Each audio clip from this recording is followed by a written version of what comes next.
Describing physically integrated dance is a little difficult.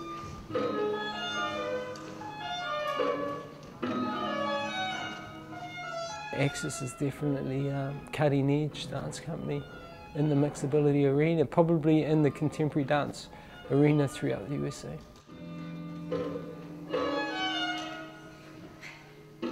Each of the 4 pieces that we're currently taking on tour is kind of an extreme, and they all really challenge the notions of what is and what isn't dance. We're not a company that has a single choreographer, so our work tends to be really diverse. There's going to be a lot of partnering, and you're going to see stuff where the wheelchairs come alive and dance, are part of the dance. It's all of the things that dance is, except that it's unique to the people that are doing the dance. We're all in very different bodies and in very different equipment.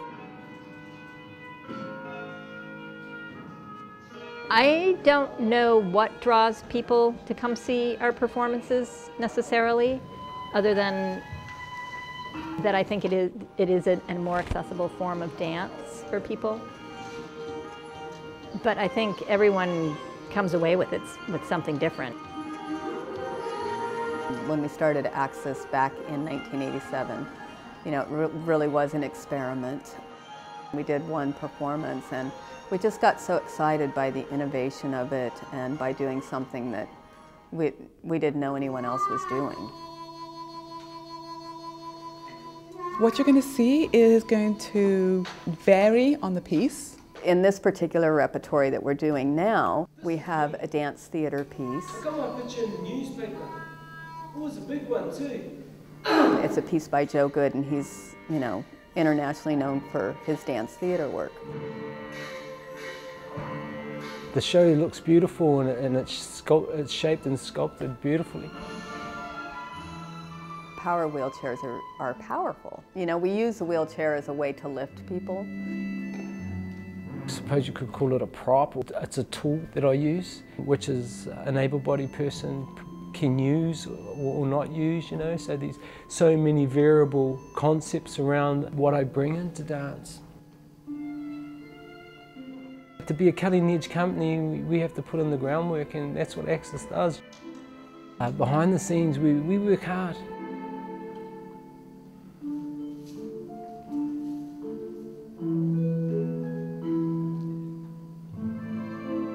When I'm dancing, I don't look at it as I'm a disabled man dancing in an able-bodied sort of environment. I look at it as I bring these different qualities.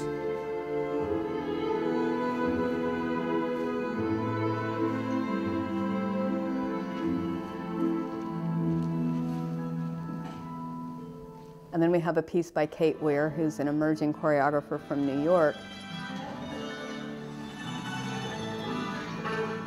that is really dynamic physically. It's very, very quirky movement vocabulary.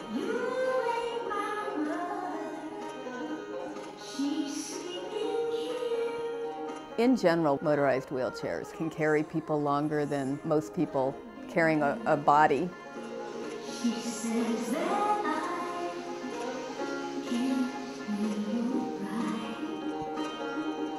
When you have a company like ours, one of the questions the dance world has is what we are doing dance? And when I show up to a mainstream dance class, there's this kind of frozen moment where the other dancers are like, what are you doing here? The dancers that are drawn to this form of work who are not disabled tend to be dancers who are very experimental, very improvisational, want to involve themselves in dance that is somewhat outside the box. We work with really, really wonderful artists, both composers and choreographers. What happens when we go on stage?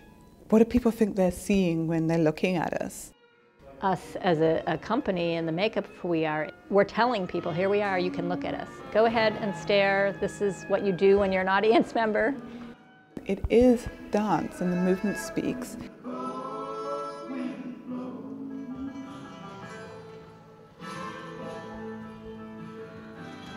Then we have another piece by Victoria Marx, Dancing to Music.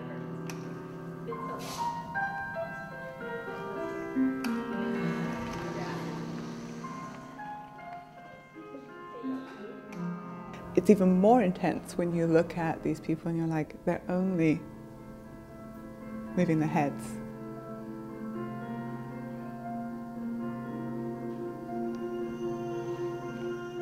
And one question is, can just head movement be dance? And the answer to that, I think you'll see, is yes. It's mostly a very simple but a very technically difficult piece, and the music is beautiful.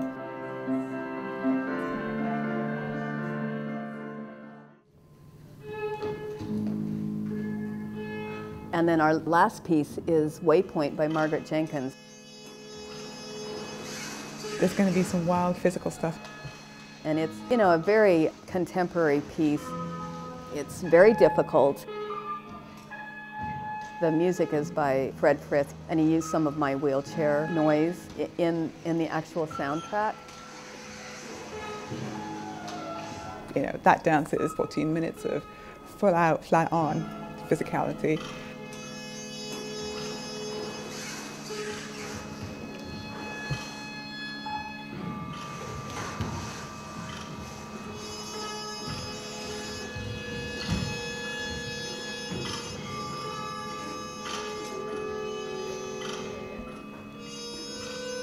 I think people say is, first of all, they look and they see the prosthetics, the wheelchairs, and they look at the disability. Then it just works on them because it is dance.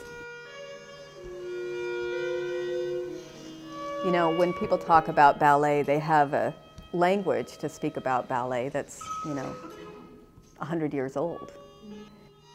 But when you start talking about people with and without disabilities, especially people with disabilities dancing, the mind kind of goes blank. People really have to see our work to believe it.